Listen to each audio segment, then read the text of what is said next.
एक पत्ती ने एक फूल से कहा, कल तो तुम मुरझा जाओगे, फिर क्यों मुस्कुराते रहते हो और तुम व्यर्थ में ही या ताजगी किस लिए लुटाते हो। फूल चुप रहा।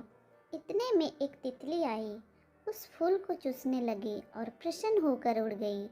फिर कुछ देर बाद एक भंवरा आया, फूल को गान सुनाया, उसकी सुगंध ली और फिर उड़ गया। फिर एक मधुमक्खी आई, फूल पर भिनभिनाई, फूल से पराग समेटा और फिर झूमती नाचती हुई चली गई। फिर एक बच्चा वहाँ आया और उसने फूल को छुआ, उसके साथ खेला, उसकी सुंदरता को निहारा और फिर वहाँ से चला गया। तब फूल उस पत्ती से बोला, मित्र, क्षण भर को ही सही, पर मेरे जीवन ने कितनों को सुख दिया। क्या तुमने भी कभी ऐसा किया? कल की चिंता में आज के आनंद में विराम क्यों करो? माटी ने जो रूप, रंग, रस और सुगंध दिए हैं, उसे बदनाम क्यों करो? मैं हंसता हूँ क्योंकि हंसना मुझे आता है।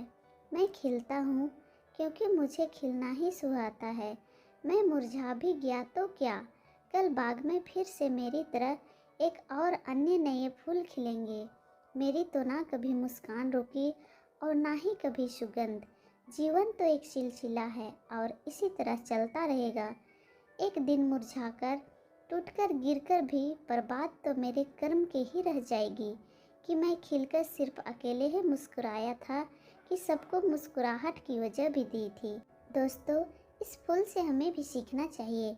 जो कुछ भी आपको मिला है वर्तमान में, उसी में ही खुश रहिए और हर पल प्रभु का धन्यवाद करते रहिए, क्योंकि आप जो ये जीवन जी रहे हैं, वो जीवन तो दुनिया में बहुतों ने देखा तक नहीं।